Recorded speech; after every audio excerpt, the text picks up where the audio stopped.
Welcome to Distribution Talk with Jason Bader, the show where we dive into the stories, struggles, and solutions from business owners and thought leaders in the wholesale distribution market. In this episode, I had a great conversation with Michelle St. John. She is the president and co-owner of Industrial Bolt and Supply, located in Auburn, Washington. IBS is a family-owned distributor focused on the industrial MRO market. She recently wrapped up her tenure as the president of the Specialty Tool and Fastener Distributors Association. I loved listening to her share her insights, and I hope you will too. This episode of Distribution Talk is sponsored by InSequel Distribution Software. InSequel is a fully functional distribution-based software package. I say distribution-based because that's important. Many alternatives out there say they do distribution, but they really aren't very good at it. They're generally watered-down manufacturing packages with a few distribution features tacked on. I only recommend software packages that were purpose-built to serve distribution, and these folks do it very well at a price point many smaller distributors can afford. If you're ready to step up to a fully loaded, scalable distribution package at an affordable price, look no further than InSequel Distribution Software at www.insequel.com. That's INXSQL.com. All right. Well, hey there, Michelle. Welcome to Distribution Talk. Hi, Jason. Thanks for having me. Well, thank you for being here. I appreciate it. It's always a pleasure to speak to you. So on Distribution Talk, we'd love to start talking about, how you got in the business. How did you wind up in distribution? So please share with us. How did you do this? Well, it certainly wasn't by choice initially, because when you're part of a family business, which I am, it is a family affair. And I joke that I've been working in the fastener industry all my life. And in fact, since I was 11 years old when my dad started our company 43 years ago, I guess it is now. So that's initially how I got my start. And if I wanted to go to college, I had a job created for me that would provide the means for me to pay for my own college education. So I worked all through high school and then also on college breaks. Had a few breaks in there for other internships to pursue my interests in business. And then went to work for Procter & Gamble after college, which was a terrific training ground for me. Stayed home as a mom for several years. And then when the time was right, my dad approached me about joining the family business. I had sworn after, packaging fasteners for years that I didn't really want to be part of the business, that it wasn't my thing. It didn't feel creative. I have a degree in marketing. And he said, I'll tell you what, if you'll sell for 2 years, I'll let you develop a marketing department for our company. And I just thought, wow, that just checked all the boxes for me, pushed all my creative buttons, and was really attractive. So I seized the moment, took the opportunity, and a few years later, my brother joined the company. On our on-ramp time, we both held about every position until we ultimately took over. Yeah, I think it is. It's something special, when you get an opportunity to work with your family like that. And actually carving out a niche for yourself. I mean, I think that's one big struggle with a lot of second generationers is they enter these companies and it's like, well, now what do I do? Right. How do I make my mark? I mean, and this is something I've coached people on over the years is, what is interesting to you in the organization? And if you'll sell for me for 2 years and you get to create a marketing department, right, you'll take that gig. Right. I mean, you'll take that deal. And frankly, I think that's actually pretty important that you learn that side of it. You got to see the sales side first and then, added the marketing, because again, marketing unto itself, yeah, we can brand it and do all that, but somebody's eventually got to sell the stuff. That's true. And so it's a fantastic start for you. It's pretty important to my family that my brother and I fill all the roles in the company. And so with the exception of just a couple of pieces between the pair of us, we had to, push the broom and all the things in order to earn our keep, if you will, and really have a deep of an understanding of the business as we could without having created it ourselves. Absolutely. I think it's important. And a lot of first generation owners struggle with that. How do you integrate your kids into the family business? And I think it's important. Really, I saw that you had spent some time away from the company with Procter & Gamble and really got some outside experience there. I can't stress enough how important that is to work for somebody else outside of the family and then come back in and make that contribution. I think again, you have a lot of confidence coming in. It's true. And you hone some skills. I think you determine, like you were saying, what it is that appeals to you and then how you can contribute and add value. And I think it'd be one thing to come in and try to fill a pair of shoes. It's another to kind of exploit the value that you might be able to bring to a company. And my parents were really, really good about letting Derek and I have kind of that creative bandwidth to explore that and to apply what we had learned in college and then also in our separate careers before joining the company. And I hope it's been of value. I hope it's been an asset to our business. Yeah, I think it could only enhance. So many times when, especially if you sit in a family business, the blinders go on. And it's like, well, this is the only way we do it. And sometimes Right. we get outside training, we get some Hmm. outside help. But honestly, if you don't take that step outside to another organization, I Right. really don't think that you're able to bring in these different ideas. Hmm. You might as well just say, okay, well, we're just going to do it the same way over and over again It's and true. really hope it works. It's true. Yeah. So as you were coming into the organization or into the business, you shared with me earlier the greatest things that your father kind of imparted on you around implementation or whatnot. Hmm. Well, my dad, he was ambitious and has just a really strong sense of self. And I think believed so earnestly that there was just nothing he couldn't accomplish if he put his mind to it. And that was one of my personal weaknesses was that I didn't have the same confidence that he did. I kind of liken taking over a company to parenting sometimes. You know your child's cry, but if you're watching someone else's kid, you're not quite sure what's going on. You're not acquainted with, sort of the cries of your business. So Derek and I both watched our parents really closely, and we took a lot of lessons away from my dad because we really wanted to kind of improve our instincts as it related to the business, and then also kind of learn to trust our own judgment. And we learned from him a few things that we put into practice. And one of them was this 72-hour rule that I talk about, and maybe I over talk about it, but it's important to us because most companies fail in the first 5 years. I mean, it's extraordinary to me that my parents' business survived all those years ago. It was running out of our basement. But I think that the reason that it survived was because my dad was so hungry for education. He's self-taught. He pursued every educational opportunity he could, which is why I think association membership was so important to him. But more than just looking for educational opportunities, he did the thing that I think caused or created his success. It was sort of the conduit for his success, and that was that he had this thing called the 72-hour rule. And statistically, I can't remember the name for it, but statistically, what it says is that if you haven't applied an idea within 72 hours of learning it, the tendency for it to produce any change at all becomes zero the longer time goes on. So by the end of the Right, 72 right. hours, chances are good it's not going to influence your culture, your environment, your operation at all. So we took that to heart and we watched Dad go take classes and come home and immediately start to make changes, which I think is a hard thing. I mean, you have to be a pretty self-aware individual and be willing to trust your instincts and apply the teaching of people who maybe have gone before you or know better and be willing to take those chances. And he did. And so that was something Derek and I had to learn. We are pretty conservative people. And so taking risks was a little bit out of our comfort zone. But we learned that we had to apply what we learned quickly in order to really see a benefit from it. And it's something that we still impress upon our sales management team whenever we do a training. It's really important that they're in the field with our reps as soon as possible to reinforce that training. Gotcha. Yeah, it makes perfect sense. I mean, the longer you wait to implement something, the less chance it's actually going to wind up having any effect on your business. So, no, I think you're absolutely correct. And it was an astute observation. Hopefully that continues there. So, if you wouldn't mind sharing, kind of what's the biggest challenge that you all are taking on right now? What's the big thing here at IBS? So currently, we're growing. I think most people are in a growth mode. And because we're MRO, often our growth lags behind people that are really construction centric because we're maintenance and repair. So we're selling to the people that are moving earth and all of that, maintaining heavy equipment, but we're also selling into maintenance. So what's positive about our business is that when there's a recession, people are maintaining their own equipment and we get business. Right.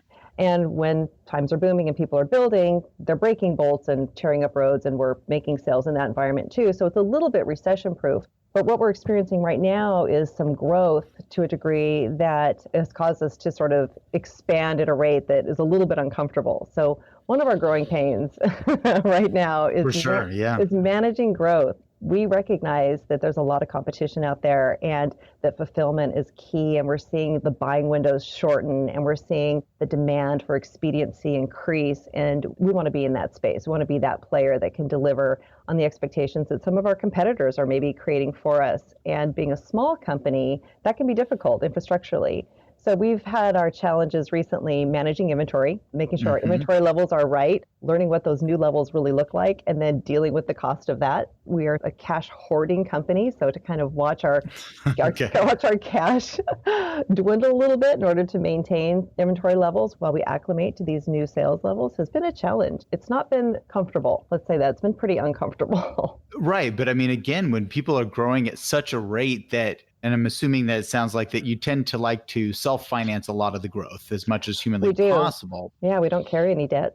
Yeah, see, again, when you do that and you're growing at a certain rate, in fact, there is a math formula that I don't really know off the top of my head, but from an accounting perspective, and those accountants can correct me, but I believe it's literally, you might be able to function actually of your gross margin, if I remember right, but it's maybe 10% growth you can self-fund, but if you Hmm. get to start getting that hyper growth where it's 12, 15, even 18%, now you're like, uh-oh, It's really hard. I think I have to knock on the doors of Right. bankers, and maybe I don't like bankers. I don't know True. who bankers are. Yeah. And that's a whole nother art unto itself, is to cultivate relationships with banking people. So It's true. that's definitely a challenge. And then also people, you've got to get people to help you to Boy. put this thing together. You don't want to be working there 12 to 15 hours. No, Come on it's now. true. Somebody's got to come in.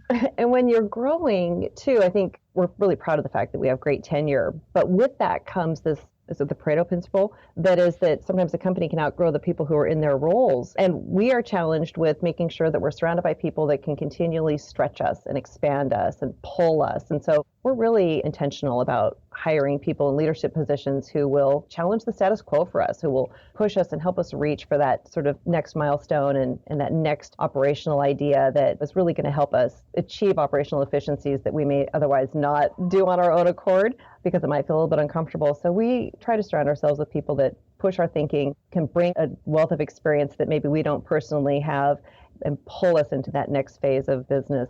With that comes obviously developing a sales force. And I think, like everyone, the candidate pool has been a little bit rough the last few Yeah. years, but we never know kind of what to attribute to either a lack of sales finding quality reps or a lack of developing.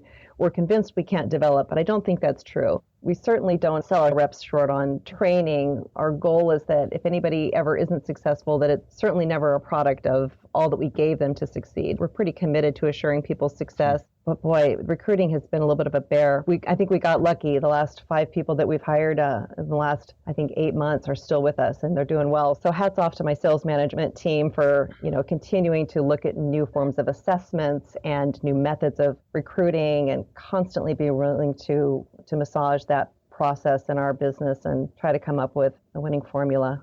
Definitely. I mean, every client I work with, and frankly, every person I talk to, it's really, where do we find the right people? Right. And I'm glad you mentioned assessments as well. I had an interview a while back, and he talked about using assessment tools, to really look at personalities. And Oh, yeah. the longer I stay in this game, the more I believe that that's really the trick right there. Is if anybody's asking for a silver bullet, I'm going to say that's pretty much a silver bullet right there, is to do proper assessments. I know that for us, if we don't, we're too close to the person. If we see somebody that we like, and I think our egos get in the way too. We're like, oh, I can develop this person. I know they're just deficient over here, but I can help them be successful. And as simple as our business is, there are demands to it too that require a degree of mechanical aptitude. But we look at this thing called the sales DNA, and that's sort of a combination of figured out factor, drive, motivation, and then just your willingness to kind of, take risks. We find that people that have the right attitude and are creative and able to kind of figure it out will be successful with us, despite maybe their industry experience. We don't let that be a barrier, because one thing we've learned is that people from our industry that are available are often not looking for a new opportunity, like a better opportunity. And we're hungry for the person who's like, I've gone as far as I can go with my current employer, and I'm working so hard. I want a greater reward for my efforts. And that's the person we're looking for.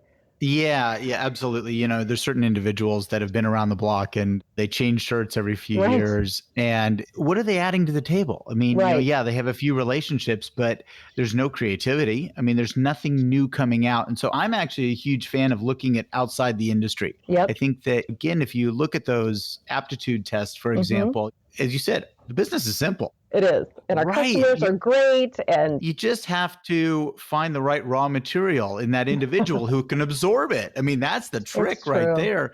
I can teach anybody about the products. It's just, are you going to find someone with that attitude and that desire to actually do something different and to bring energy back to the company? We find that people who have a history of success will be successful regardless of what they're doing. They just figure it out. If they've been successful before, they can be successful with us. Sometimes measuring that is hard. I think assessments help us in that regard a lot. pulls our bias out of the picture and kind of measures their personal selling biases too, which can be a big factor in someone's success. But I think the idea that they've been successful and they're creative enough to figure out a way to be successful now, that's a really big piece of what we try to measure in our recruiting process. Gotcha. Taking a little bit of a shift here, your company is very involved with self-branding, I guess, is a way to put it, or private label. Exactly. Yeah, tell me a little bit about this. This is kind of fascinating. I know a lot of distributors struggle with the decision whether this is the right way to go. Could you explain a little bit about your journey in this?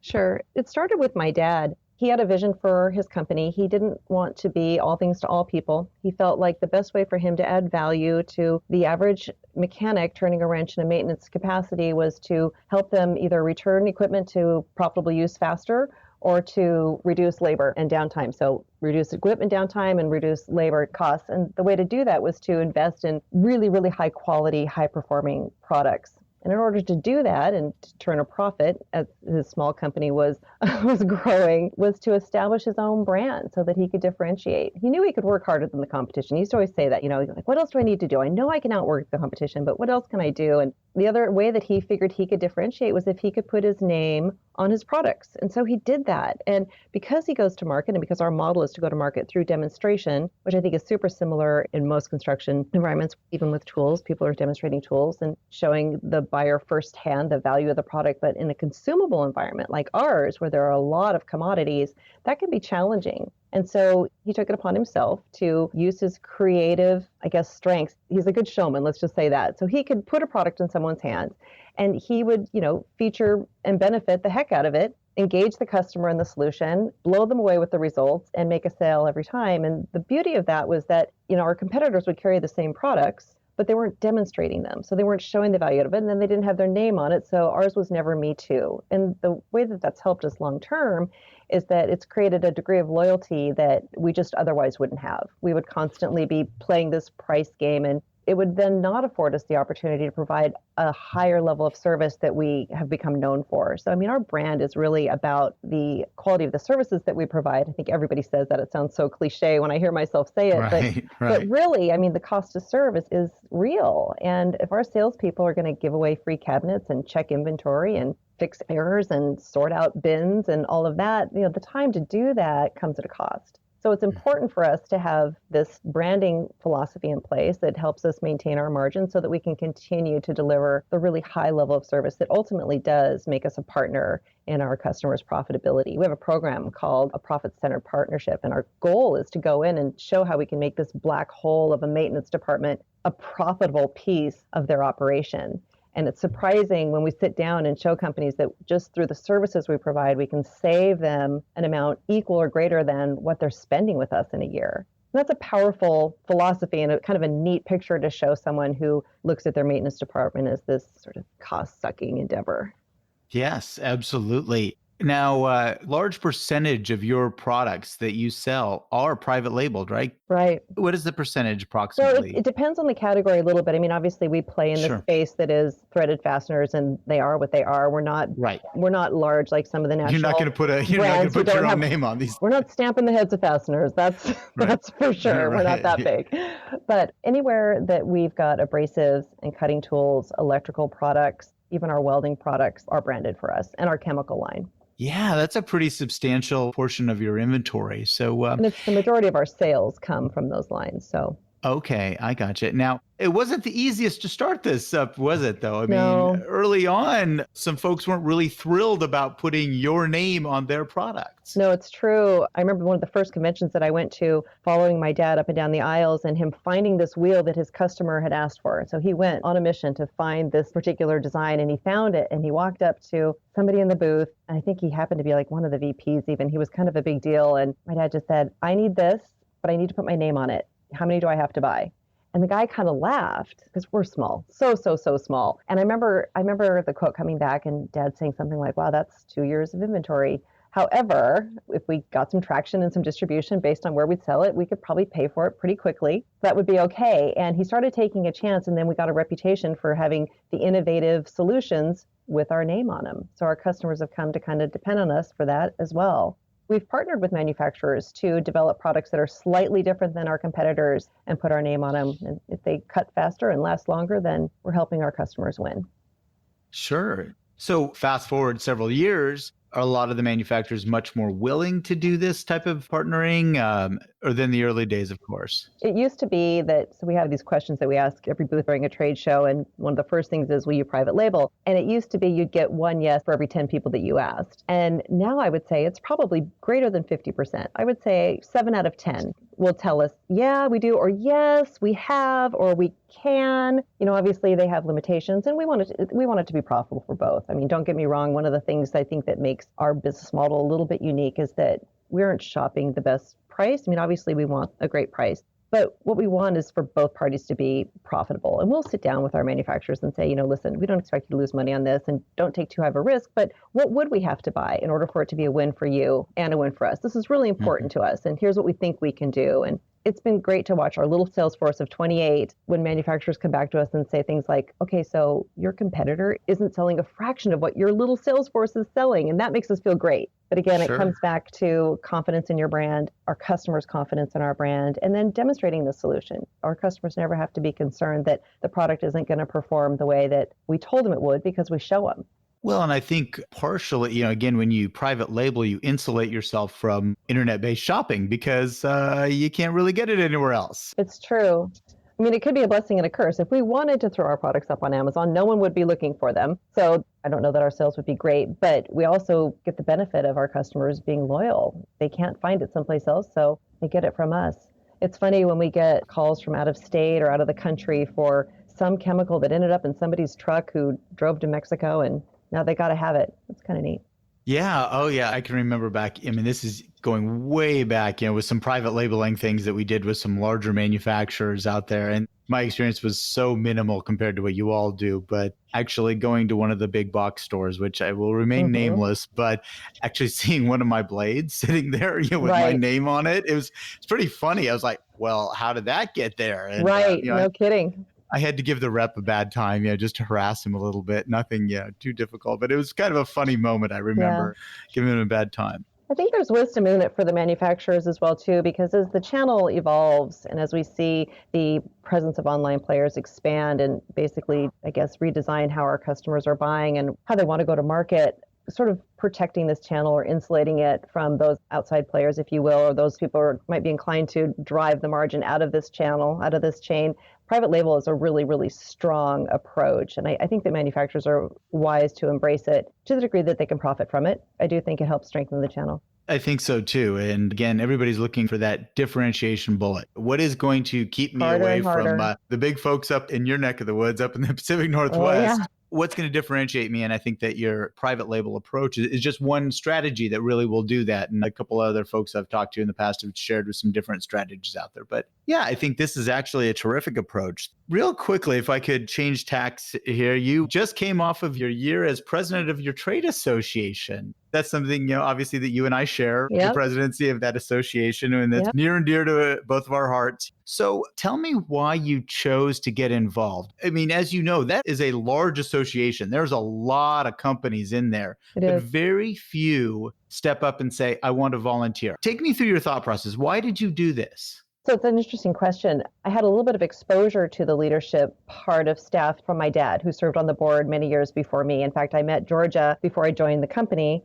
came to my first convention while my dad was serving on the board. And I got a kind of a neat taste for just how powerful this entity that I'd heard of for so long as it related to my dad and his ability to build a business from nothing. It was such a tremendous resource for him that I had a high regard for the association to begin with. Trade show aside, we devoured the education. We took advantage of all the consultative access that's provided. They vet so well the people that they're associated with that it gives the business owner a degree of confidence. It's always the first place that I stop if I've got a need or have a question. And in terms of getting involved with the association, we were really loyal attendees. We not only go to the conventions, but we attend all of the trading that we possibly can. And so that was always part of our culture. Having been exposed to just the quality of their expert faculty over the years, I always held it in pretty high regard because I'd taken so much from it. I mean, the value that I would get from my staff involvement was always really, really powerful. And I was invited. Someone extended me an invitation. They said, would you be interested? And I thought, oh my goodness. my first thought was, well, I don't sell tools. How am I possibly going to add value? I'm going to be speaking a different language. Our customers are a little bit different. Do I have something to contribute? And I talked to a number of people, just industry peers and other people that had served, past presidents and people that had served on the board, and talked to my brother because we co-own the business, and agreed that it would just be a really, really valuable opportunity, one for our business, but also I hoped that for the association as well, because I know that STAFTA has a desire to sort of expand in the markets that they serve. And as their membership evolves and as MRO becomes a maybe even greater piece of even the tool houses in the future, there might be something to be gained from having somebody on the board who's purely MRO.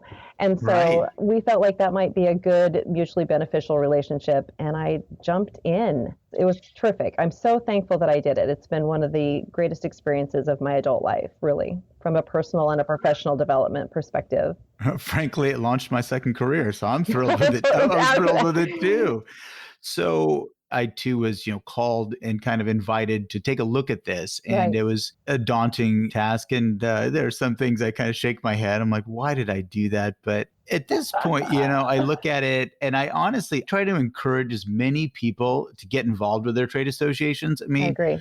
I don't understand why you would pay the dues and not take advantage of it. It just doesn't make any sense to me. I think people don't understand the path to entry either. And I know that I certainly didn't. I was intrigued by the idea. And I remember a few years before somebody approached me, my dad had said something like, why don't you join the board? And I'm like, you can't just join a board. Like, how does that work? But it's true. You can. And it's interesting. I think it was Tom Leahy last year, the outgoing president before me, kind of put a call out to people and said, hey, if you're interested, raise your hand. We're looking for people who want to contribute to help strengthen this association for its membership. And I know that for me, times are evolving so quickly, and keeping pace is really important. And we need ideas from people who are in the trenches and figuring it out every day. And we need to determine what our membership's future needs are going to look like, and also figure out this whole millennial thing. How actually do we attract the next generation? What does that even look like? So. Oh, yeah. I mean, absolutely. Well, I wish we had time for that, but maybe on another podcast right there. Well, on that note, I definitely appreciate your time today, and I look forward to speaking with you again in the future. Thanks, Jason. It was great. Really nice to talk to you. Thank you for listening. If you liked what you heard, consider hitting that subscribe button. Links to sponsors, products, and services mentioned during this episode can be found in the show description area on your podcast application or at www.distributiontalk.com. Distribution Talk is edited and mixed by Andrea Klunder and Edwin Ruiz at the Creative Imposter Studios. This episode was brought to you by my company, The Distribution Team. We are a consulting services firm dedicated to helping wholesale distribution clients remove barriers to profitability, generate wealth, and achieve personal goals. To learn more about how we can help your company succeed, check us out at www.thedistributionteam.com.